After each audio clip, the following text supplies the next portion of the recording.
bit about Sanjeevani. Sri Satya Sai Sanjeevani is a center which is dedicated to pediatric cardiac care.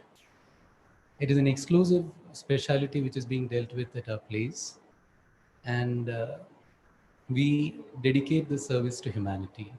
All services rendered in our hospital are totally free of cost. Now, right from preventive care in the form of maternal and child health care services being delivered to the needy, we cater to tertiary care in the form of complex interventions and cardiac surgeries performed at all three centers of Sanjeevani. Now, on any normal day, we cater to close to 15 children every day. We make a big difference between life and death of at least 15 children in our centers. Unfortunately, last 3 months, with the onset of COVID-19 pandemic, things have been a little bit slow. But somehow we have tried to cope up with this particular crisis and get back to normalcy. By God's grace, now we have resumed our services and we are back to almost 5 to 6 surgeries a day as of now. And we are planning to gear up our services soon.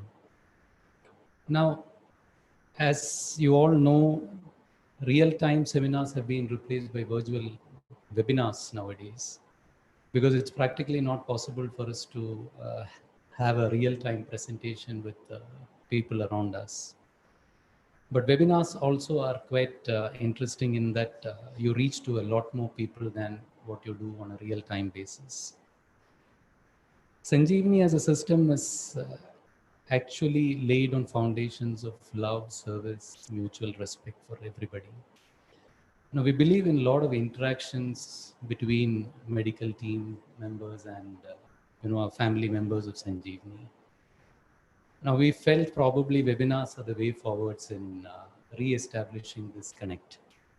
So on this occasion, we have one of our first webinars today, presented by none other than Dr. Krishna Manohar. Dr. Krishna Manohar is a senior most faculty member of Satya Sai Sanjeevani. He is one of the country's leading pediatric cardiac surgeons with over 30 years of experience in this particular specialty. Now, for Sanjeevani family members, I think he is no more an unfamiliar figure. We all know him as a great surgeon. So is he a renowned speaker as well. I would rather, in fact, bring this to limelight about his peculiar ability to relate any particular topic to historic events in Indian mythology. So is he up to a similar presentation today on history of congenital heart surgery. Over to you, sir. Thank you.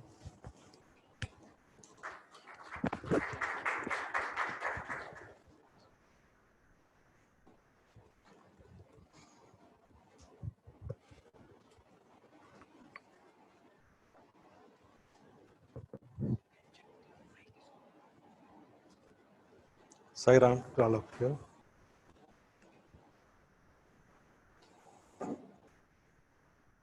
So he's coming. So the lights can be there, no? So we'll start the presentation giving tributes to the god of medicine. You know this god of medicine? He is none other than Dhanvantari. Dhanvantari story is very interesting. When at the time of churning the Palari Samudra, using the snake on one side, this is a head end of the, their Asuras are there, tail and Devas are there, and so many things came out of the sea. But the most important thing we are concerned is the God himself, Vishnu himself came up as the Dhanvantari god with the nectar of immortality in his hand. But today, if he comes up like that, what we will ask to God of medicine is the nectar should be a COVID vaccine or an antidote for the COVID, isn't it? That's what we are asking him now. We start with the presentation by requesting him to take away the virus from the humanity. Right? So now we'll go to our altar here. This presentation started with this altar, thanks to our chairman. He wanted to, everybody should know why we have kept an altar like that. Sorry. So altar, from here you see, is Padma Shri Dr. K.M. Cheriyan. He is a father of pediatric and congenital heart surgery in the country, India. The next is the father of close congenital heart surgery in the world, is none other than Robert Gross. And this is the mother of palliative cardiac surgery. The mother who said this child, the blue child, can become pink by a small procedure. So that started the whole chain of palliative cardiac surgery in cyanotic babies. And this is a real father sitting in the middle is Dr. Walton Lillihei. We are all here because of him. That history will tell us. And now Kirkland is sitting there. He is the one who started scientific cardiac surgery in blue books, protocols, statistics, and even computer. So that is Kirkland. And finally, is our mentor and guru, Dr. M.S. Veliyathan, who is the father of biomedical technology development in this country, and the one and only heart valve he has made. So now we have got all the fathers, and the mother is there. They are our gurus. So starting from Mata, Pita, Guru, and what is next? It is our God. So God gives it free. Others, the other mother, father cannot give it. God gives it free. So who gives this free service to humanity is our God, none other than our God. So that Sai Ramacharanam. And when you approach to the heart is given by another God, easier. You open the sternum and short, the God is in the heart, right? So that is approach. Every day we open the sternum and see. Subbu will show me the God in echo. Another half an hour, he himself will see the God there. Every day we see the God. So in other words, the patient comes to us. You do the echo, he does the echo. I see the God in this. The patient comes to you, the God is coming to you on the table. So that is what we believe in Sanjeevani. God himself is coming to us as the patient. Now, history starts 800 BC. In this country, our country, where the first surgeon lived. The first surgeon's name was Sushruta. Sushruta, and he has even written a book, Sushruta Samhita. He lived in the kingdom of Kashi. So he's already taken by the plastic surgeon as their father, so we can't claim anything in that surgeon because he used to reconstruct nose of leprosy. Leprosy causes loss of nose with flesh. So he's the first plastic surgeon in the world. So coming to Jesus Christ himself has opened the chest and shown that the God is love. The God is inside the chest and that is God is. That's what we also believe. So our Swami says, love all with the heart and serve all with the hand. That's what is surgery. Surgery is start the loving everybody and giving it through your hands. Now, 15th century, we all know who he is. And this is the most beautiful, the most beautiful picture he has painted is Mona Lisa. 4 surgeons and our specialty, more than Mona Lisa, you see this beautiful hearts he has drawn, outside and inside, and dissected and drawn the hearts. 15th century, and he has even mentioned about moderator band in the right ventricle. Leonardo da Vinci. Now, this is 17th century. This is William Harvey. He said, he's the first one who discovered circulation in the body. He said, we are all alive because the heart is pumping circulation. It's a chain. It first pumps into the lungs, get it oxygenated, comes back again, pumps into the body. The circulation is happening normally. So when we see a child with congenital heart disease, the child comes with an abnormal circulation. That circulation never flows continuously. When you correct the circulation and send the child home, at least William Harvey will be happy. Every day we make him happy. So now, is that the, yeah. So William Harvey worked in St. Bartholomew's Hospital, London, 17th century. Now comes the most important. Now onwards, the history will tell you what all specialties we needed to do cardiac surgery. First is Subbu's specialty. This is Subbu's specialty. Beginning of his specialty in Boston. That hospital you see there is called Massachusetts General Hospital, MGH. I think we both of us have been to Boston. It is walking distance from Boston Children's Hospital. Massachusetts General Hospital is one of the first hospitals, institutions in US which developed. And this is middle of 19th century. We have come to middle of 19th century. And this person standing in the middle is a dental surgeon who has already given ether and taken out tooth. So he has told his colleague, Warren is standing here, that if you want to do surgery, I'll give anesthesia. So Warren is removing a neck tumor here. Morton is administering either anesthesia. That is the birth and beginning of the big specialty, anesthesia. And this day is October 16th of 1846. We celebrate as World Anesthesia Day. Massachusetts General Hospital, Boston. Now comes without blood, we cannot do surgery. So that credit goes to Landsteiner.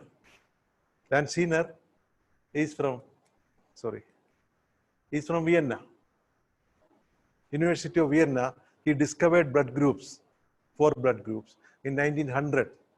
And in 7 years, the first transfusion was given. This is Mount Sinai Hospital in New York. The credit of first blood transfusion goes to Mount Sinai Hospital in New York. Yeah. So we have got anesthesia, I've got blood. So by end of 19th century, all the surgeries were done in the world, including neurosurgery. This is the first neurosurgery. McEwen, who was removed a tumor from the frontal lobe of a patient, meningioma. That patient died after 8 years. The autopsy showed no tumor. That's why he's the first neurosurgery was done in University of Glasgow. But we may wonder why people didn't try to do cardiac surgery. So answer goes to this chap. He is Theodore Billroth, the greatest surgeon of 19th century. Billroth was the gastric surgeon. He has removed first gastrectomy done for tumor in the stomach was done by him. Again, University of Vienna. This is University of Vienna demonstrating surgery. He said, Theodore Billroth, any surgeon who would attempt operation on the heart should lose the respect of his colleagues. Okay, you never touch the heart. End of 19th century. He died in 1894. He made this sentence 1893. Look at what happened 100 years later. This is beginning of 2000. There is a book written by an American surgeon called Denton Cooley. He has touched 1 lakh heart operation. Touched. So Theodore Billroth is forgotten. And Denton Cooley has done 1 lakh heart operations after 100. So my history, I'll go through how Denton Cooley could do 1 lakh heart operations. Nobody can do it now because it's not needed. He is lucky as a time when it was needed, he was the fastest and greatest surgeon in numbers. He used to do 20 cases a day. He has reached 1 lakh number in 50 years. And he had done more than that. He was used to do surgery till he was 87 and he died at the age of 94. Denton Cooley, greatest ever surgeon the world has seen. So, which country? US. So, where the heart surgery developed is in US. You know why?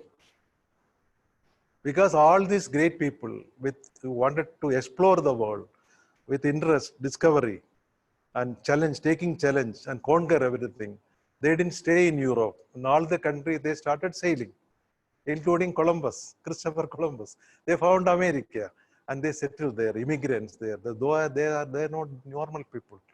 They are very enthusiastic, hardworking, and inquisitive and doing everything. Even if something happens, they will break the obstacle. Even today, America has done it. So in America, it developed. The youngest American president at that time was Theodore Roosevelt. This is beginning of the 19th century. 1901 to 1907, Theodore Roosevelt said, it is hard to fail. So you are afraid to go to the exam. You don't go to the exam, you don't fail, fine. But he said you go to the exam and fail.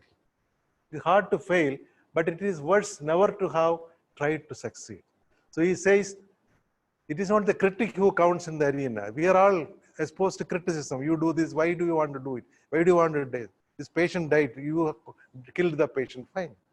So that arena, what counts is the one who tries and fails. So you will always be, you will never be like, you will not know the defeat and victory. These are the two things you know. You can be in a twilight zone whether you neither know defeat nor victory, isn't it? But Americans are different. They want to know the victory even if they have to know the defeat. So that is how that country, the whole thing developed. This is America, where it developed. Interesting to see that it developed in the left part of the America, where around the Great Lakes there.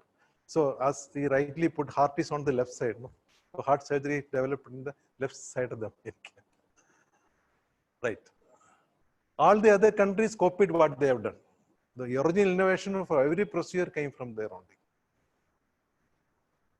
So which institutions in America, starting from Massachusetts General Hospital, where anesthesia was born, so many things have to be born now. 81. This is a little, yeah, sorry. So, Jefferson Medical College, Pennsylvania, that is where the first heart-lung machine was successfully used to close a defect in the heart. But the real open heart surgery started and could do all over the world. That progression started from University of Minnesota, Minneapolis. And of course, Mayo Clinic Rochester did it all scientifically and produced data which people believed. All the publications came from there. Boston Children's Hospital is the first children's hospital, definitely get the credit of doing closed congenital heart surgeries for the first time. And Johns Hopkins, Baltimore, a range where Gautam specialty was born, pediatric cardiology there. So these are the main institutions in the US where the entire specialty was born. Now we'll go to, we are missing the topmost slide.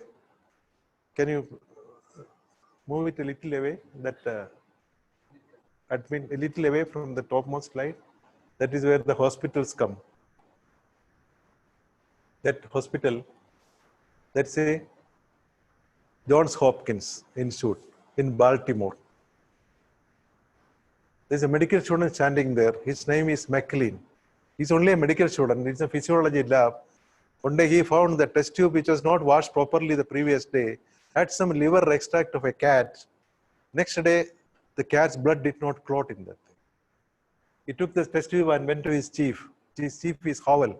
He said, this is anticoagulation. So he found out an anticoagulant, heparin.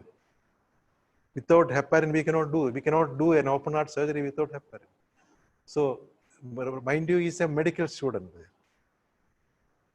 And the beauty of Americans, you should understand, his chief Howell never took the credit. The next physiology meeting, world meeting, it is McLean who presented the data there. And even today, we respect Howell. Howell is Howell Jolly Bodies. That Howell was the chief. He gave the full credit to the medical student. Who will do that? That's why they are great. So that is heparin. Heparin has come now. Not moving now. Next slide. Yeah, fine. Yeah. Now this is Carroll, Alexis Carroll. Alexis Carroll in Rockefeller University, New York. He developed the technique of vascular anastomosis. With that, all the transplantation started. The kidney transplant, everything. The vascular anastomosis is one of the key things which made cardiac surgery possible. And he has awarded Nobel Prize for that. And mind you, Lance Steiner also got Nobel Prize for identifying the blood groups. Now, again, we are going to Massachusetts General Hospital, where Anshia was born, but it's a totally different thing now. Massachusetts General Hospital was famous for this surgeon, is Edward Churchill, who was expert in doing pulmonary embolectomy. Lot of patients who had abnormal surgery on first, second day, he will develop pulmonary embolism those days. Acute, the lung, the artery to the lung is blocked with a clot, and they will just become blue, and die. And he was expert in doing a Trendelenburg operation. It is called pulmonary embolectomy. At that time, when they are going to die, he'll take the patient to the theater, open the chest, open the pulmonary artery, take out the clot, but invariably get a dead body. Nobody used to survive. Watching that, his resident, his resident decided to find out some way for a short while we can take the oxygen out of the body, oxygenate and give it back to the body. The patient will survive this operation. That was the birth of the idea of extracorporeal circulation.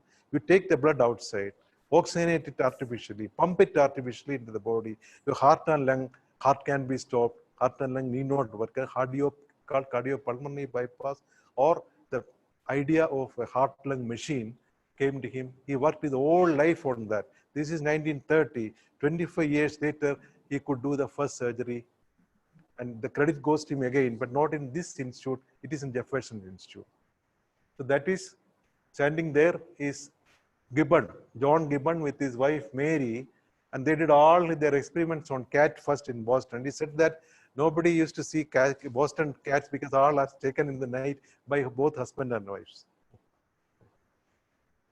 So that is the birth of idea of cardiopulmonary bypass from Massachusetts General Hospital. Now you need an interesting, this is a really heart-piercing history of Werner Flossmann. He is from Germany. That hospital is Berlin, University of Berlin. He was a medical junior fellow, resident. Look at all the junior fellows. Everywhere junior fellows are the problem fellows. He put a cut down here, push a catheter himself in his own heart. Took a nurse, went down to the radiology department, took an X-ray, and that's X-ray showing a catheter going into his own heart. That is cardiac catheterization. He himself did.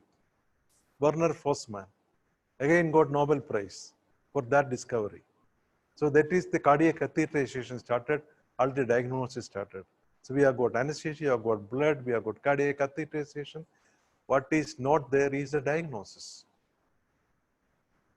Now comes, who is going to diagnose it? It is Gautam's people, the pediatric cardiology.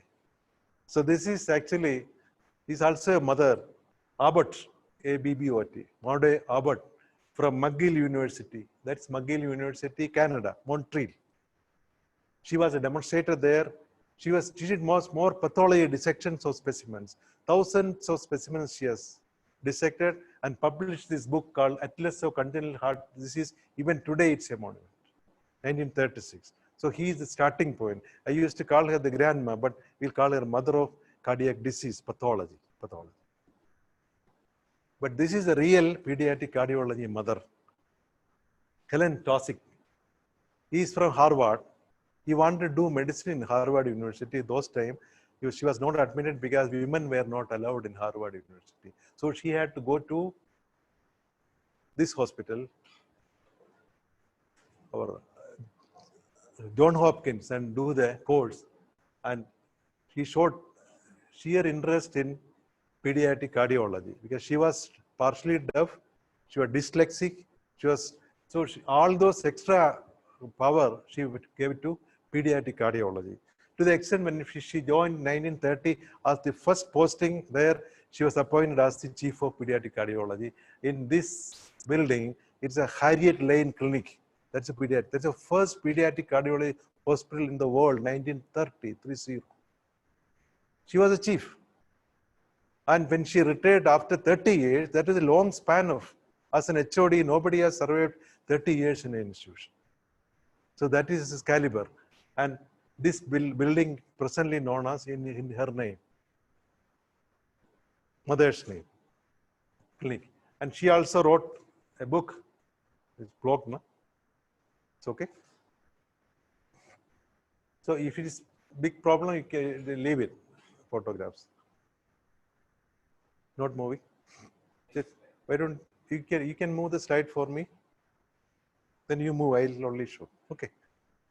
Go to the, yeah, go to this slide. So where she also contributed by writing an atlas book of congenital heart diseases. This is a book written by Taussig, Helen Taussig. Right, go to next. Yeah. Now, is this the next one? No. This is the next one. Achha. Now the stage is set for surgery because everything else is there. Diagnosis is there, blood is there, anesthesia is there. Everything is there. Now the surgeon has to do. One thing is not there. You cannot stop the heart and operate. Without stopping the heart, whatever you can do, you can do. So that is called closed heart surgery. The surgery is done when the patient's own heart is pumping the circulation. So limited. You can do only limited procedures. You cannot do the real life-saving surgery. So that is the beginning of closed heart operations. Next one. Yeah. So again, we'll go to Massage General Hospital, but God will not give all the credits to one hospital. He decides who gets the credit. So Massage General Hospital has already got the credit of anesthesia, heparin, and they also almost got the chance of doing the first PDA ligation. This is John Streeter.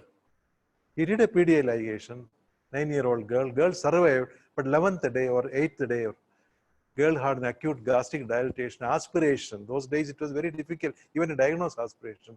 And she died suddenly. An autopsy showed aspiration and a close PDA. Unfortunately, patient did not survive, but that did not become a history. Very unfortunate. But who was watching this? In a walking distance, Boston Children's Hospital, a young fellow, resident was watching this. Yeah, residents are still coming in. So next one. So that resident is Robert Gross. His chief was a bit more tough fellow, William Ladd, who was a general pediatric surgeon. So there were a lot of PDA children. He said, this PDA we can operate. John Streeter did one. He said, no PDA ligation in Boston Children's Hospital. But the patient was there. Gross was waiting. Fortunate to Gross, Ladd went on a tour to UK. Those days they will go on a tour to UK means go by ship and come back. There is no mobile, there is no internet, there is no WhatsApp. So nobody knows what is happening. The moment the ship disappeared, Gross took the child to theatre and ligated the PDA. He survived. That is Lorraine Sweeney, sweet child. Lorraine Sweeney survived the operation. On the entire Boston Children's Hospital, she was playing around. So they wanted him to do more cases. He has got scared. Chief is going to come one day. He's only a resident there. To the fact when Chief came back and he knew he has operated without his permission, he fired him. He went back home and started farming. So that history will never end there. Boston, every specialist went to the administration and said, this child is surviving. First PDA, ligate child surviving. We have a lot of PDAs there. Put him back. So forcefully, with all the force on Ladd, he had to put him back. So later on, when he met Sweeney, he said, Sweeney, you survived only because of that I got my position now. That is Gross and Sweeney. Next one. Go to next. So, but Gross is real father of closed heart surgery.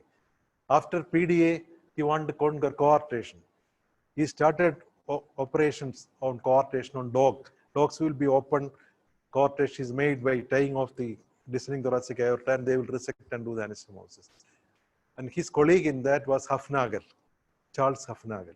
They did a lot of surgery, experimental surgery on dogs, and there was a visitor coming from Sweden. His name was Clarence Crawford. He came, visited, and gone. But Crawford went and immediately did a coarctation.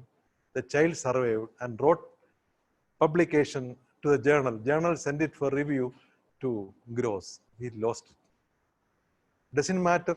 He got his credit, which he didn't deserve, because John Streeter did the PDA, but he got the credit.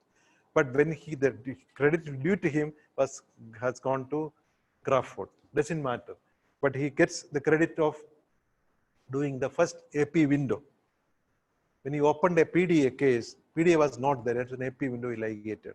Again, he did the first vascular ring. This is a vascular ring around the windpipe. He divided the lesser arch. So he had got PDA, AP window and vascular ring on his credit. And the worst thing is, which they never want to remember, is the Taussig was in John Hopkins, seeing a lot of blue babies. He had some 50 children coming every day, blue babies. And she found out that those blue babies, tetralogy babies, with a murmur here, was doing absolutely fine. They had a PDA. Those children without a PDA used to die. So she had an idea. She traveled all the way from Baltimore to Boston to the man who used to finish off a PDA every day. He met him and said, "Sir, will you create a PDF for my children with blue children?" He said, "No, I will never create a PDF. I will only finish off the PDAs." So arrogant, and he regret that decision. Otherwise, he would have been the only surgeon who got all the credits. How many credits he will come and go? He lost the chance to do the blue bovie operation. So Taussig went back, upset, went back to John Hopkins. Next one. In John Hopkins, she met the surgeon there. I'm sorry, surgeon's face is not. That is Blalock, Alfred Blalock.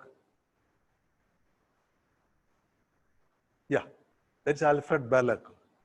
And Vivian Thomas. Vivian Thomas was a lab assistant only. They both joined together in Vanderbilt Hospital in Tennessee. In Vanderbilt, they both were doing an operation of how to create pulmonary hypertension. And dogs were opened and they connected left subclavian artery to the left pulmonary artery to create pulmonary hypertension. Pulmonary hypertension never occurred. Nothing happened. So they gave up the project. And they both joined together John Hopkins, and she was chief surgeon. When he put the idea to him, he said, "Oh, we can do it. We have already done it." So they did the first blue baby operation, connecting left subclavian artery to the pulmonary artery, the BT shunt called Blalock-Taussig shunt, which after so many years, it has been changed to Blalock, Thomas, and Taussig, BTT shunt, because Vivian Thomas was the main man doing all the thing. So the credit was given to him. So very interesting scene in the theater that day. This is 1944, October 29. The scene in the theater is very interesting. This is Blalock standing there doing the surgery on 1.5-year-old Eileen Saxon. 1.5-year-old Eileen Saxon to the left thoracotomy. Opposite Blalock is Denton Cooley and William Longmire. Denton Cooley was assisting him.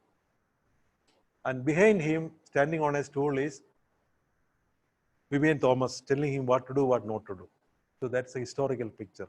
First blue baby operation, first color changing operation. Color was a big problem there. Nobody thought a blue baby can become pink. So worldwide accepted. It was one of the most historical, significant breakthrough in history of congenital heart surgery is this operation. Blalock and Thomas traveled all over the world. Even in John Hopkins, in 1 year, they did almost 1,000 cases. 1,000 cases. Next one. Sorry, I don't move it. Next one, you move it. Now we'll follow Crawford, who came to Gros, saw this coarctation experiment, went back to Sweden, that is university, that is Karolinska University, Stockholm, Sweden, where he did the first coarctation surgery. The second coarctation surgery was done by Gros in Boston Hospital, no problem. So that is Crawford doing the first coarctation. Go to next. Just to complete the shunts, this is Davidson. I'm sorry, I just forgot his name. Waterston. Waterston was in Great Ormond Street in UK. Some surgeries will go to other places also. Waterston did a shunt between the right pulmonary artery and the right ascending aorta. That is Waterston shunt. Next one. The next shunt came up. I think we missed one slide in between. No? Just go back. Go back. Yes, this we missed. So that's why I also missed. So this is Children's Hospital, Children's Memorial Hospital, Chicago. Surgeon's name is Willis Potts. The Potts is said sports instruments are there. Willis Potts. He did a shunt between the descending aorta and left pulmonary artery. Again, a systemic pulmonary shunt. So second shunt was done by him. And he also did another vascular ring called PA sling, pulmonary artery sling, where the left pulmonary artery doesn't arise here, it arises from the right pulmonary artery. And all he has done is cut this and put it here. So credit of doing a port shunt and pulmonary artery sling goes to Willis J. Potts from Chicago, again from US. Now go to next. Now comes Watterson, who did a shunt on the right side. That is from UK. Next one. Now comes the venous shunt. This is Glenn, a very popular name. Glenn, William Glenn was from University of Yale University near New York. So he did a venous shunt connecting the superior vena cava to the right pulmonary artery. Later on, it became bidirectional Glenn shunt, and this is the most commonly done palliative operation for a single ventricle at present all over the world. William Glenn from Yale University. Go to next. Now, this is Guy's Hospital again. This is Russell Brock. So he has done a closed pulmonary valvotomy like this. Entering from here, he opened the pulmonary valve there, which Gautam does in the cath lab now. This is no more. We are doing it. Pulmonary valvotomy is given to Gautam. He does it easily with a balloon now. Next one. This complete thing, Al-Kappa has got a very interesting close heart history. He has done in Children's Hospital, Los Angeles. Surgeon's name is Mayer. So what he did, he opened the left chest, removed the Al-Kappa from the pulmonary artery. It is tolerated because you clamp Al-Kappa, heart is happy only. And take the left subclavian anastomosis there. The left subclavian to left coronary anastomosis in Al-Kappa, very widely done. Even KMC has done this case in India. But when we started open heart surgery, we moved over to coronary button transfer. Next one. So one more closed heart surgery. This is from University of California, Los Angeles. Surgeon is Muller, Henry Muller, 51, 52. He did the pulmonary artery banding. That pulmonary artery banding he did through a small thoracotomy here in a child who has got multiple VSTs. We could not close all the VSTs. We can do a pulmonary artery banding, another closed heart surgery. Next one. So now comes to the interesting area. People are nearing, this is middle of the 20th century, 1950s. People are nearing and wanting to do at least an AST closure. Cardiopulmonary bypass machine is not ready. People are still. What has delayed the progress in the development of cardiac surgery was Second World War coming in. Second World War was there from 39 to 45. All the surgeons who are experimenting had to go on war duty. They were all posted all over the world for Second World War. They came back and continued. So that delayed the thing. But the advantage is Second World War, all those researchers and technology development has contributed much more to the development of technology. That has happened due to war. So this is University of Minnesota. We are coming to the real history place, University of Minnesota, Minneapolis. This surgeon is Wangenstein. Owen Wangenstein is a very famous general surgeon, chairman of the surgical department there. He has done the second PDA in US. That much interested in cardiac surgery. Wangenstein really wanted to get the credit of doing open heart surgery in University of Minnesota. So he appointed all the surgeons and told them to do cardiac surgery. Lilhay was a young resident, joined them. But this is John Lewis. John Lewis found out via media. John Lewis, you know what? He obstructed the inflow to the heart. Like this is superior vena cava, inferior vena cava. You clamp both superior and inferior vena cava, no blood comes to the right atrium. You get short time. In 5 minutes, he opened the right atrium, closed the AST. In 5 minutes, he closed the AST. This is called inflow occlusion technique. And that was successful. And all over the world, people started doing AST in 5 minutes. VST cannot be done like this. AST could be done. So he himself did 60 cases in 1 year in that institution. That much was popular. But children were not dying due to ASTs. Children were dying due to VSTs, dying due to tautology, dying due to AV canals. So that was not enough.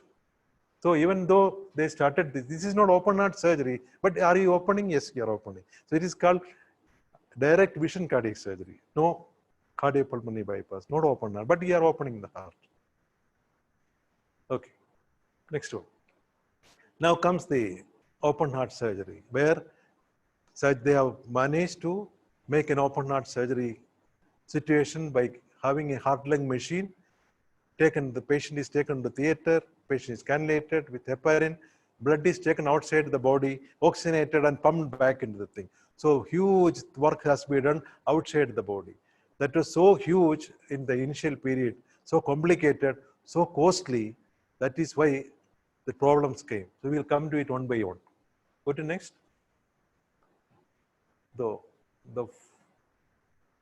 So that is World War. Inevitable thing. World War was found out a lot of big things. This discovery we don't need anymore. We don't need anymore. But that made them win the war, isn't it?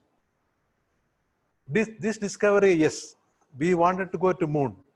We went to the moon. America went to the moon, landed there in 1969. That is the technology development, partly to the World War also they could do that. But we don't go there every day, isn't it? We don't need to go there every day. But the technology, the maximum, the most important, significant breakthrough development in 20th century all over the world in medical field is this machine. This is a heart-lung machine. So all those children who used to die left and right, after this machine has come, this machine has given second life to millions of children all over the world. So 20th century's most significant contribution to the mankind is a heart-lung machine, a cardiopulmonary bypass. And not this one, because today what has happened, America wanted to go to Mars this year. Are they going now? Nobody is going. God has put a break now. No. You come to basic health care. You take care of your health. Your children survive. And then only they can go to moon or Mars, isn't it? So that break has come now. I'm sorry to say that, but it has come. So now we are at the basic health care. Next one. So interesting history starts, we continue there only in University of Minnesota. So the two surgeons, Clarence Dennis and Richard Warkow, they were senior to Lilley there. They made a machine, heart-lung machine. The vertical screen, you see the huge oxygenator there. There's a ton, you need liters of blood for high flow. And they started doing, they did 3 cases. First case, diagnosis was wrong. Second case, the machine had a dry run. Suddenly blood and the air was going in. Third was also a wrong diagnosis. Whatever it is, whether it is problem with the technology, problem with the diagnosis, 3 patients died. And this fellow, Dennis, left the scene. He never operated again. So people are there also with so much hearts. Nobody can be there with all he left the scene, number 1. He continued. We will come to it later. Next one. Now comes the success of heart-lung machine. Success of heart-lung machine, God has given to the original thinker who thought of making it from Massachusetts General Hospital. He and his wife almost made the machine there, but they had to go to war duty. From the war, he came back to Jefferson's Medical College in Philadelphia. And you see the machine, this machine, old thing, even taller than everybody standing there is the heart-lung machine made by IBM. Very costly. IBM made that. IBM Gibbon machine. And see, this much liters of blood was needed for the high flow. They thought full flow should be given throughout the surgery. Surgeon, even on bypass, surgeon could not see anything. So, but he managed to do. The second case survived. Second case survived, and he got the credit of the first successful open heart surgery closing ASD in a girl. Next one. That girl. She is Cecilia Baulo, the sweet girl. He's smiling, very happy to close her ASD. But now, third, fourth, fifth, 4 cases continuously died.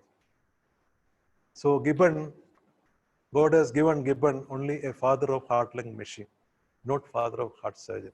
You could not repeat his success. He also disappeared from the scene. He declared moratorium for this machine, but nobody should touch this machine. This is not going to happen in the world. So Clarence Dennis disappeared. John Gibbon disappeared. Now, come back. Next one. Now we'll come back to University of Minnesota.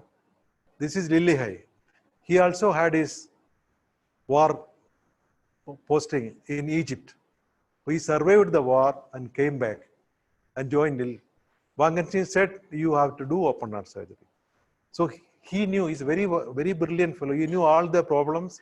He went and visited all the places, Gibbons Place, Boston, everywhere he visited, came back. He saw the Dennis and Warco's last case dying. He saw, witnessed the operation. He decided, I am not going to do this. I am not going to do what he doesn't know. So he got his experiments. He wanted to get something from the nature. He believed that God has created a lot of oxygenators. What is our first oxygenator? When you are in the uterus of our mother, it is a placenta. The placenta is disposable. It is disposed in the labor room. And then your lungs take over.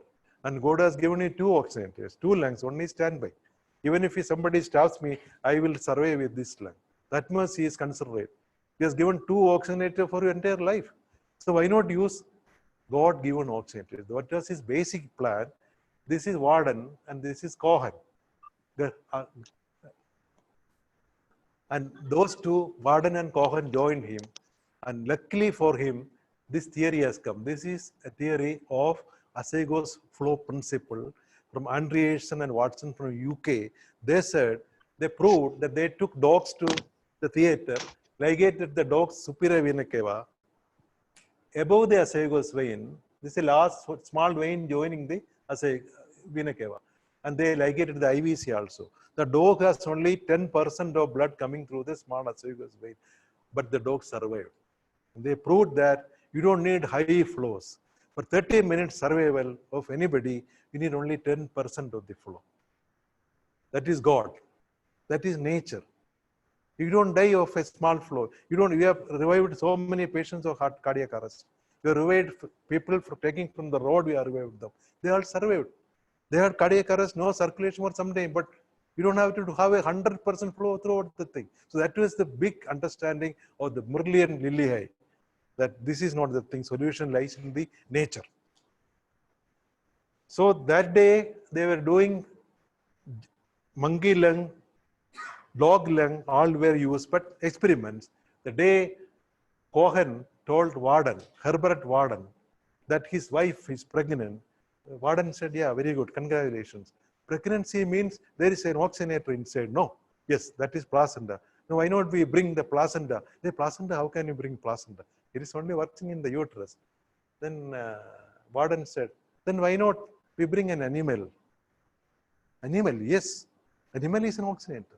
So that he said, he suggested we bring an animal, then animal will oxygenate another animal. So fine, a father can oxygenate the son. A human to human, one human, other human, circulation is cross, is called controlled cross. Control means both patients, people should not die, should be controlled. So the birth of the controlled cross circulation came from this small assistant of Lillihei. Maybe that's the reason today there is no operation Lillihei's name comes in the list. He has done all the operation first time in the world, but no operation history will have his name. Warden has done only one procedure, and even today we in between write Warden's procedure. So God has given him the credit. So that is the breakthrough, finding that a human being can oxygenate and control cross circulation. The birth of control cross circulation from the lab, it was moved to the theater. Next one. So that's a control cross circulation. An animal, dogs are brought to. Two dogs will be there. One dog is cannulated. That dog is oxygenated. The blood of this dog goes there, get oxygenated, comes back to this dog while this dog is being operated. They did all the surgeries, created ASTs, VSTs, half an hour, 1 hour. Dogs were surviving. Then the big criticism was, but they survive, but will they have the brain? Because brain, low flow, how? So no problem. They tried our dogs. This is a golden retriever dog used for hunting. So they tried golden retriever dog. After CPB experiment, golden retriever dog went and hunted as usual. So now 54 beginning, Lillihei and Lewis approaches Wangenstein. And one more thing, you have seen me feeding the dogs now. So dogs are the only animals, they have sacrificed maximum for the development of congenital heart surgery. That's one way I always keep something for them. I always get chance to give them somewhere. Such a lovable animals, no. Maximum number of sacrifice by God, dogs. Okay. So next one. So 1954 beginning, two people are approaching Wangenstein, the chief, for permission. Lewis said he will do VST in inflow occlusion. Lillihay said, I will do it in controlled cross circulation. So controlled cross circulation got a little problem. Nobody has done in the world so far. And something happens, both two people will die. So the criticism was that was only operation in the world which carried 200% mortality. Only other situation which has got a 200% mortality is pregnancy. If both mother and fetus dies, that's 200%. No surgery is like that. So Wangenstein said, gave green flag to show to Lewis, you do. So he did 3 VSTs under inflow occlusion, all the 3 died. So now Lewis also left the scene. After that, Lewis didn't operate at all. 3 surgeons after this failure, they never operated again. Gibbon, Dennis and Lewis. But now the ball is in Lillihay's court. Lillihay has to be given permission. The whole hospital objected. 200% mortality. You can't bring the father or mother to theater and subject them for surgery. And nobody has done it. Big criticism, but only person who said go ahead is Wangenstein. He had some confidence in Lillihay. That story will come later. So Lillihay went ahead. This is layman Glidden and 1.5-year-old Grigory Glidden, first child for controlled cross circulation. Next one. So the father is there, the child is there. Lillihay and Warko in the surgical team, Warder and Cohen in the donor team, connected like this. And at the foot end is standing, those two are Norman Shumway and Vincent Gott. Vincent Gott later became chief of Johns Hopkins after Blalock retired. So they are standing there at the foot end. So that is the scene set for the controlled cross circulation. The father oxygenates the blood and gives back to the child. All we need is a Sigma motor pump here. That's a milk pump, $500. That's all. The cost of the surgery is the beer hose. This is the beer hose. This is $15.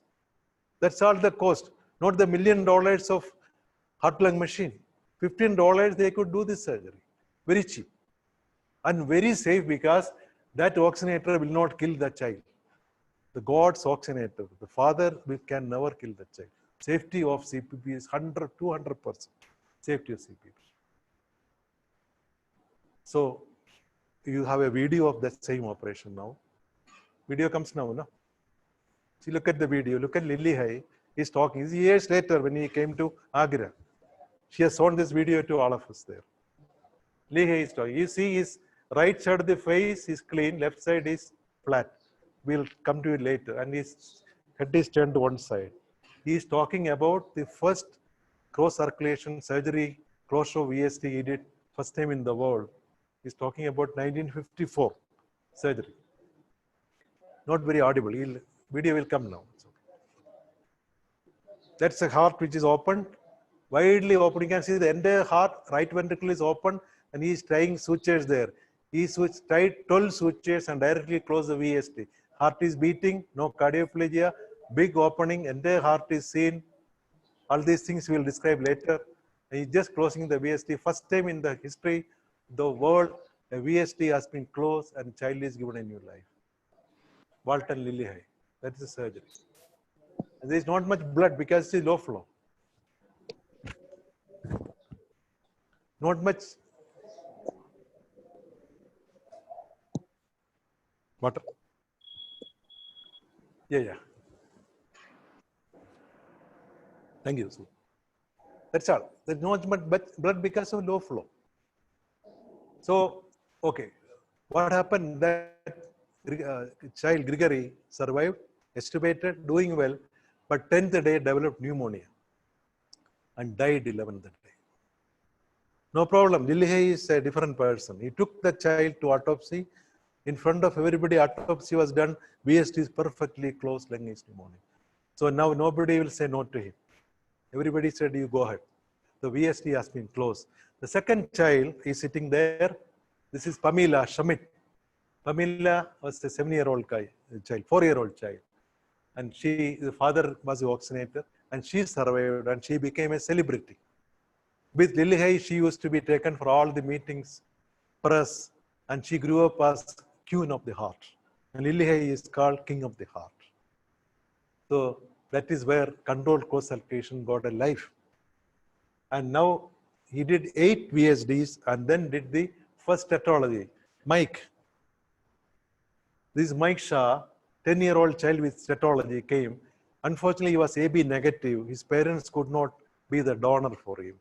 They advertised through the Red Cross. This is Howell. Howell was a roadside worker having a family and 3 children. He volunteered. Everybody was surprised. Look at the humanity there. He volunteered and he became the donor, and Mike became the first successful tetralogy operated in 1954. How many years now? 66 years. Next one. So now what Lillihei has shown is oxygenator is in the nature. You see the oxygenator, placenta. The discussion started from the placenta. The child is connected. Not only oxygen, it gives everything. And mind you, that is a mark on your body. In everybody's body, God has given the mark to remember your mother throughout your life. That one, you were connected. You are oxygenated by somebody. That oxygenation, it is disposed only outside the labor room. Now you are on your own, but never forget their connection. That was your connection with your mother. Just remind you. This is what Lillihei has shown. Next one. Kirkland, 30 miles away from University of Minnesota, where was very restless with all the things happening there. He said, this cannot be done. You cannot take the father and mother to the theater. So he brought Gibbon's machine back, paid and bought the machine and modified it. Whatever Gibbon had problem, he corrected it. That much scientist he was. And he called it Mayo Gibbon machine. With that machine, he started doing in 1 year, he also did VSD, he also did tetralogy. But Lillihei knew that this is not for the world. No surgeon is going to do the controlled co-circulation. He did 45 cases, 28 children survived. 20 people are still surviving today. Controlled co-circulation. He had not done 45 children, all the 45 would have been dead. But it could not be repeated because it is something abnormal. Only surgeon like Lillihei, they call him abnormal surgeon. Only he will do. So Kirkland had a point that he could do it with IBM machine, but costly. Cooley went both places and said, both are fine, but what am I going to do? He came from Texas. He wants to go to Texas and do cardiac surgery. I can't do it there. That is where Lillihei's second greatness comes. Along with, while he was doing controlled co-circulation, he has appointed 2 people, Duvall and our next one, Vincent Gott, were given the project of making a bubble oxygenator. Simply put bubble oxygen through the blood will become pink. So that simple bubble oxygenator was made by Lillihei unit. So Lillihei gets the credit of not only starting, proving that it can be done, he made others all over the world to repeat the successes. So that is a bubble oxygenator with Lillihei made. So when Kirkland started doing with the machine, he started doing with the oxygenator there. Simple. So next one. So here is the big proponent of Lillihei, Denton Cooley in 1956, 54, 55, 56. He took this, he made a bubble oxygenator in Texas, and from 56 to end of the century, he did 1 lakh cases. So that is why, so he is always grateful to Lillihei for making him do the case in Texas. Next one. Now, what about people like us in other countries? So we all had an oxygenator called, this is disc oxygenator, developed by Dr. K and Cross in St. Vincent's Hospital, Cleveland. So this is a very good not very costly, because bubble oxygenator was not easily available. This is disposable. So this was first brought to Mumbai, our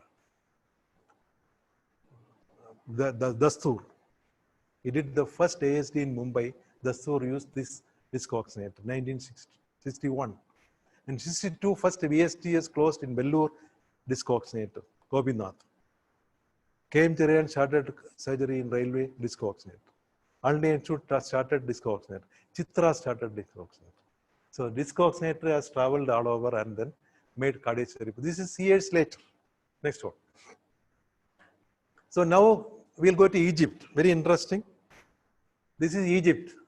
Milton is the first person who split somebody's sternum for surgery. For removing tuberculous lymph nodes, Milton opened the sternum. So he is the father of sternotomy. After Anjaneya. So this is what Milton did. So that is for sternal opening for mediastinal sampling became a procedure. What happens? Lillihei, he finished his basic medical course in 45 and went for war.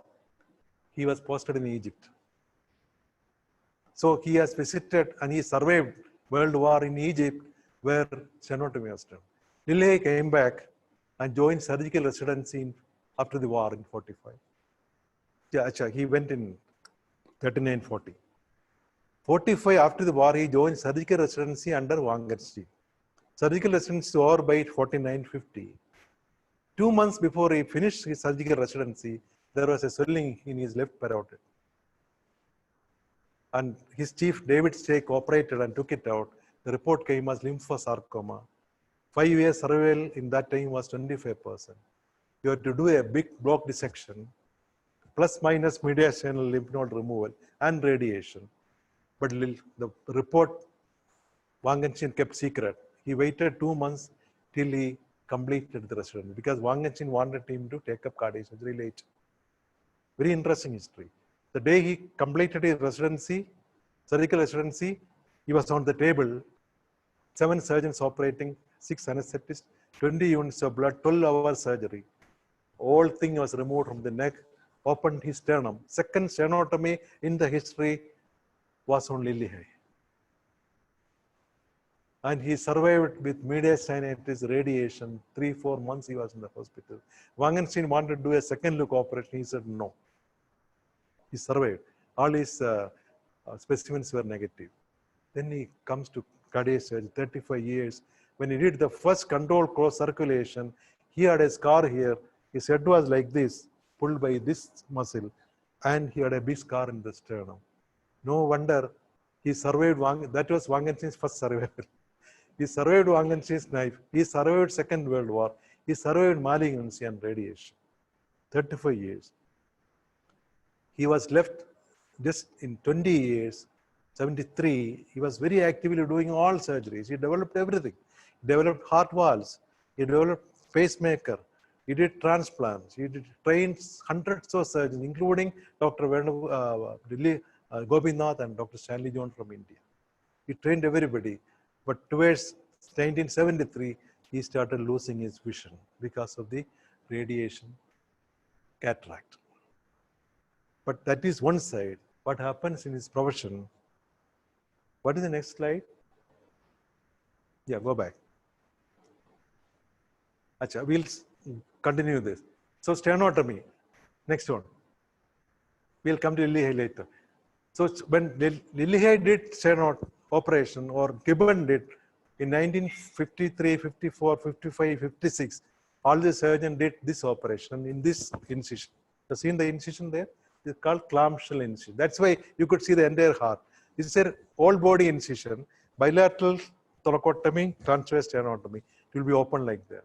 How much struggle to open and close. No wonder they developed pneumonia. So that incision became a simple sternotomy. This is University of Illinois. This is Julian, Ormond Julian started sternotomy. What a beautiful incision, no?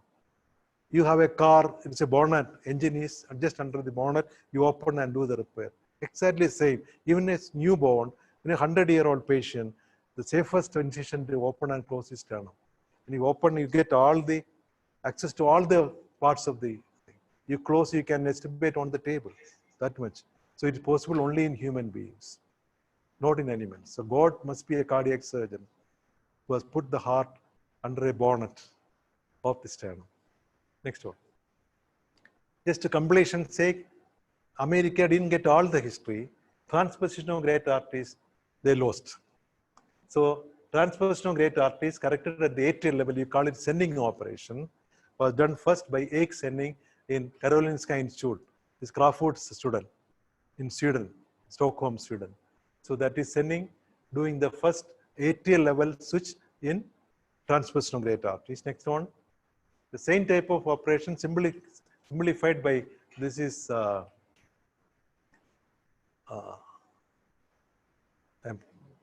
this is little more water I'll take. Mustard.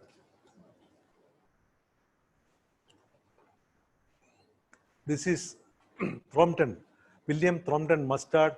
This is Sick Kids Hospital, Toronto, Canada. He also did atrial level correction. But atrial level correction of a transposition is only physiological. It is not anatomical. They will not survive for a long time. We have to correct it at the arterial level. The arterial switch operation, what we do today, is done by none other than a Brazilian at Sao Paulo Institute, Brazil, is Gettini, Adib Domingo Gettini, who later became the health minister of Brazil. So he did the first arterial switch operation.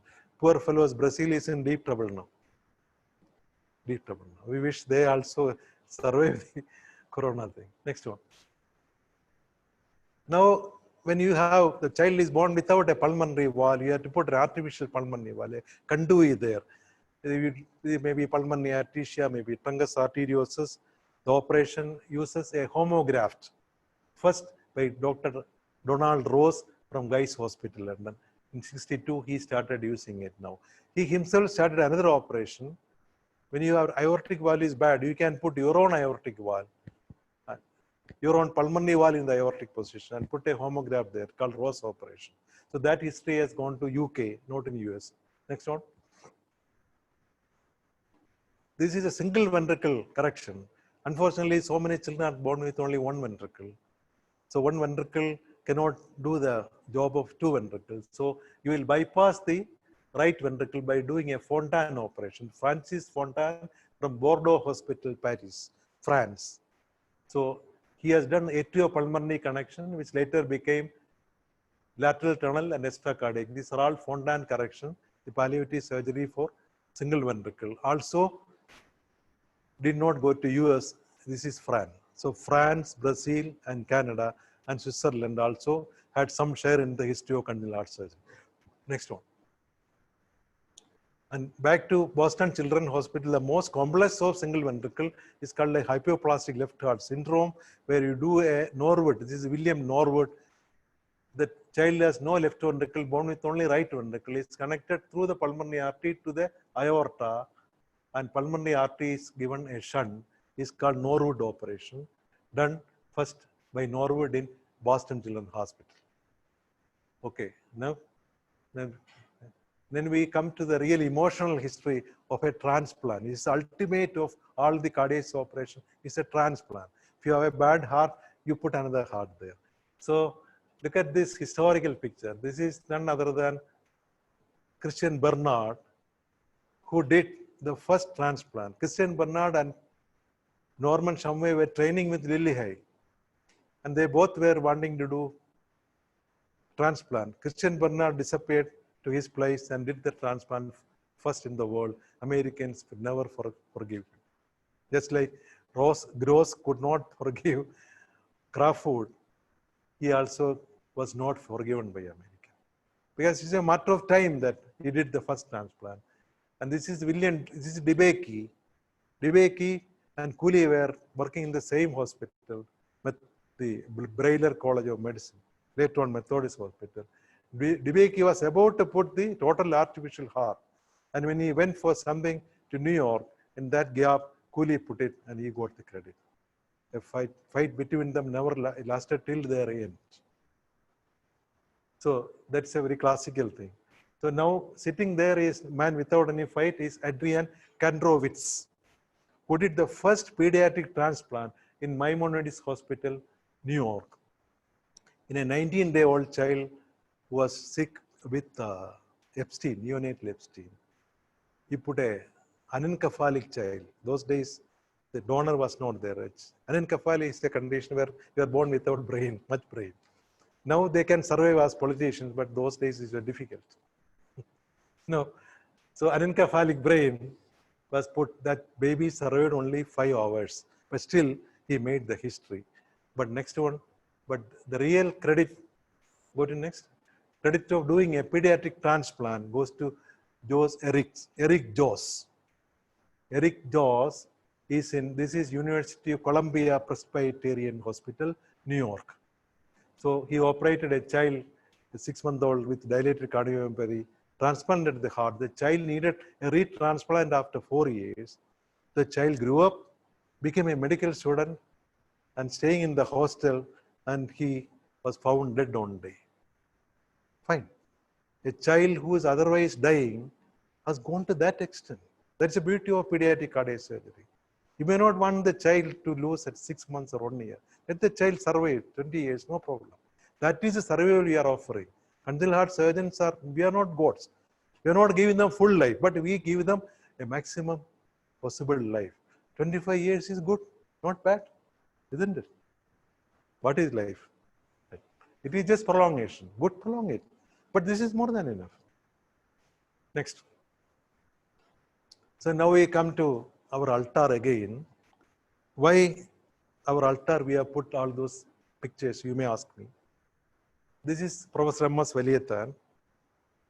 This is his surgical residency in UK, Liverpool. He had to do research and he went to John Gibbon, who was not doing cardiac surgery then. That was his first association with John Gibbon in Jefferson Medical College, Philadelphia. So he has actually started getting gurus of cardiac surgery. Next one. Then he spent his residency in Johns Hopkins under Vincent Gott, who took over after Alfred Blalock. And when he joined there, Taussig is already retired, but he used to come for weekly cath meeting. So look at his association with Taussig, and Vincent Gott was the right hand of Lillehei. So this he only told me, I am related to all the 3 there. So where is the 3? So this is his association with Lillehei. The next one. This is Robert Gross. All his coarctation experiments were helped by Charles Hufnagel, who later did the first valve replacement in a descending thoracic aorta in a patient, because he was experienced in descending thoracic dissection and everything. So that Charles Hufnagel was working in Washington. This is Georgetown University, Washington. There, MSV worked with him, and where there he got the idea of making a valve for our country. Years later, 1 year before the valve was put, 1 or 2 years before valve was actually put, Hufnagel visited him in Chitra, and we are very happy about his students. So that is his association with Robert Gross. Next one. So M.S. Veliyathan sir is indirectly or directly connected to the 3 people sitting in the altar. And what about K.M. Cherian? So Kirkland from there, from Mayo Clinic, he went to University of Alabama, Birmingham. In University of Alabama, he developed one of the best cardiac centers in the world in terms of all researchers, everything, protocols, statistics, computerization, everything came. There he did his pediatric residency there. And that time, world famous cardiac pathologist Maurice Love and Saroja Bharati was there, and KMC learned everything from all these 3. Maurice Love and Saroja Bharati is from Tamil Nadu. Next one. So we come back to, now we are very sure about all these fathers and these gurus all connected. But one person I want to say a little more is the real inventor, the principal investigator, and the man who is responsible for the birth and spread of open heart surgery, mainly pediatric cardiac surgery. Those days, adult surgery was not there. All the surgeons started doing congenital heart surgery only, all over the world. Next one. So that is Walton Lillihei. Next one, go. Look at his head standing there, pronounced to him. So 73, in 1973, he was just 55 years old. He started failing vision because of the cataract, but he was so careless in his life. All the time he spent in the hospital, never bothered about anything. His rooms and houses were full of bills and he has never paid tax. Evasion of tax was a big crime there. So he had a lot of enemies because he had big name. His name was promoted for Nobel Prize, nominated. He was about to get it, but enemies made a complaint. Tax people came and said he has never paid tax for 25 years, 20 years. So he was sentenced, he was trialed in the court in front of judge came Denton Cooley, Norman Shumway. Even Wang Anshin came and said, without him, he will not be cardiac surgeon. The judge was in two minds what to do. You have to be punished. So they punished him. He has given community medical service in Minnesota. American Association of Surgeons suspended him. When they suspended, no community medical people will take him. He had to sit at home only. 73, 74, he is sitting at home as nobody. 75, Henry Ford Cardiac Surgery Symposium in Detroit. It's Detroit that Henry Ford, GM people will do it. Big conference was there. It was conspicuous by absence of two great people. One is Walton Lillihei, other is Christian Barnard. Christian Barnard was not come because everybody was angry with him because he snatched away the transplant from America. So that went on till 79. The American Association of Thoracic Surgeons, AATS, meeting there nationally in the world meeting in Boston. And the dais chairperson is Kirkland. He's the president of the association. He noticed Lillihei sitting in the audience, 79. He got a shock of his life. He said, my God. He went, called him to the dais and told, those days nobody knew about him because everybody thought I did it first. I did that first. I did first in there. I did first. Everybody did first. He told the audience that we are here because of this man. I have seen him what. That day I was second. I didn't like that. But not today, I can tell you that he is the one reason. He is reasonable for all of us sitting here. And he gave him the due credit. The entire surgeons all over the world sitting there gave him a standing ovation. That is where Lillihei was given a second life. I put Kirkland's photo in the article only because of that. Kirkland, whatever he says, the biggest contribution of Kirkland is to bring back the real God to limelight. From that time onwards, people just after him, he became the director of St. Jude Corporation. He traveled all over the world. He came to Agra in 94. We listened to him, seeing the video. In the night, I went and touched his feet. It's my personal satisfaction. 80th birthday of Lillihei celebrated in Minnesota. You know who all attended? Everybody, all these people. Lival came, Shumway came, everybody came, including the patient, Pamela, the Queen of Heart came. He was 50 years old then. She came. And then Lillihei died the next year when he was 81 years, 99. And God gave him the most beautiful death, I have told you once. Anayasena Maranam. He died in his sleep. The best death, no? You don't want to die in a ventilator and people jumping on you. Nice. That is what Lillihei is. Do you agree with me? He is the father of congenital heart surgery. Next one. Now we'll follow up the patients operated by them. Now this is Lorraine Sweeney. 25 years of PDA ligation celebrated in Boston Children's Hospital. He is standing in the same theater, same table with the same surgeon, Robert Gross. After 2-3 years, Gross died. Naturally, you have to die. This is 80-year-old in 2010. Same patient, Lorraine Sweeney. Last year, 2019, Boston Children's Hospital celebrated 150th year of their beginning. 150th year, chief guest was 88-year-old Lorraine Sweeney. She is still alive. and we wish her 100 years of life, right? Still alive. The first PDA ligation, that is congenital heart surgery. They definitely will survive with the surgeon. They will survive more than that. Next one is more exciting. Go to next slide. This this is our Mike Shah. First tetralogy patient, Lilly operated in 54 under controlled course circulation. From first time, a different donor, Howard. Howard became 90 years. In that birthday attended by Mike. Because Howard always considered him as his own son. He said, I never vaccinated my children because mother only, his wife only vaccinated. But I vaccinated you. So you are my child. Howard Kelly, 2019, with his family, still alive. He is 77 years. Lawrence Sweeney is 88 years. Howard Kelly is 77 years. We wish him 100 years, right? Next one. So this is last year again us. We are carrying our 10,000 child with. She will also survive 100 years. We won't be there at that time. Maybe I won't be there. We are missing one person in this photograph. We are missing the Wangenstein. We are all there. Subbu is there, I am there, everybody is there. Yogesh is there. Wangenstein is not there. Wangenstein is the one who pushed them.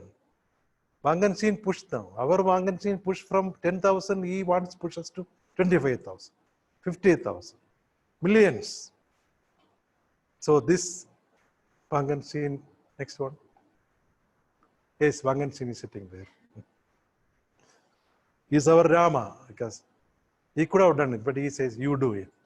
So 100 years from now, it will not matter what my bank account was, the sort of house I was lived in, the kind of car I drove, but the world may be different because I was important in the life of not a child, in the life of 10,000, 25,000, 50,000, and millions of children.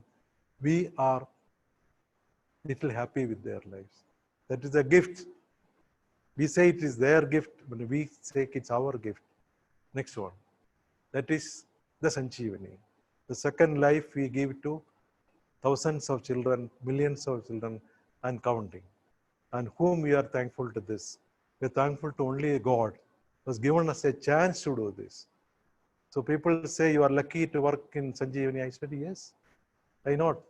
The luckiest thing in my life which has happened is I am also part of, I experience. They say every time we all touch, the child comes with the heart, we all touch the child, but the child touches our heart also. So with that, pranams, happiness, gratefulness to our God, I conclude my talk. Saira, next one. Saira.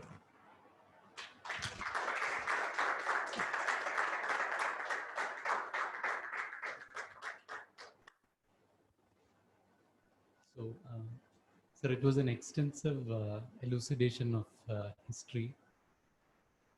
History is about doing the undone, and it has been beautifully described over the last century as to how the specialty has evolved. I have a small question to you. How safe is pediatric cardiac surgery in the current era? Because many of the audience might be really interested to know. Earlier, as the specialty evolved, the results have improved, immediate results have really improved. But then we all want our children to live at least 100 years, as what historians have always wanted to. So with 30 years of experience, where do we stand as far as you are concerned? Yeah, good question. I put it very simply. What is the risk of air travel now? I'm just asking. Air travel, something happens, my God. You're gone, isn't it? And it happens in between also. Flights are missed from Malaysia. They drove into the ocean. So many flights are not even found out. Does it mean that people are afraid to travel by air? No. They're making a big hue and cry with they stopped airlines now. So exactly same. The risk is compared to the air travel. It has to be done, it has to be done.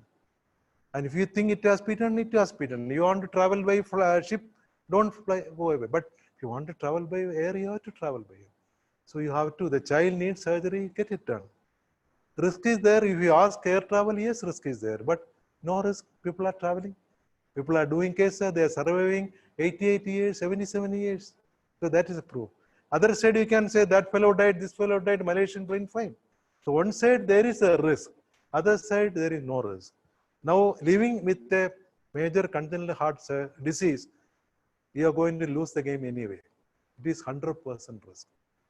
Doing surgery and giving a chance is never 100% risk. That's the answer. So who has to take the risk? Of course, the parents, but we should give them confidence. The history I narrate only for that.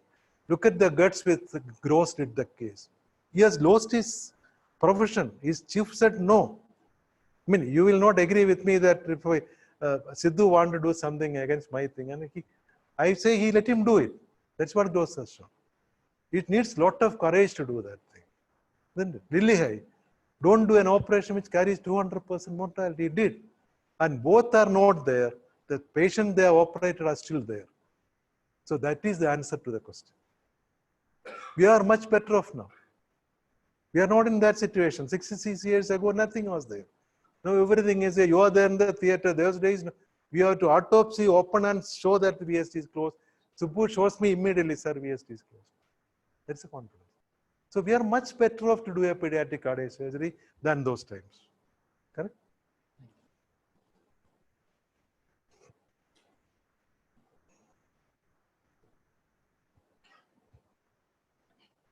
Thank you, sir.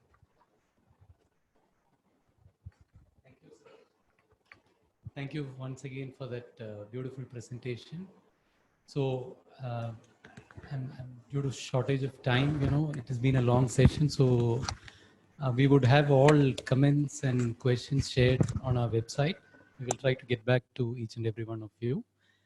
And way forwards, we are planning to conduct similar webinars in future with prior intimation. Thank you, Sai Ram, once again.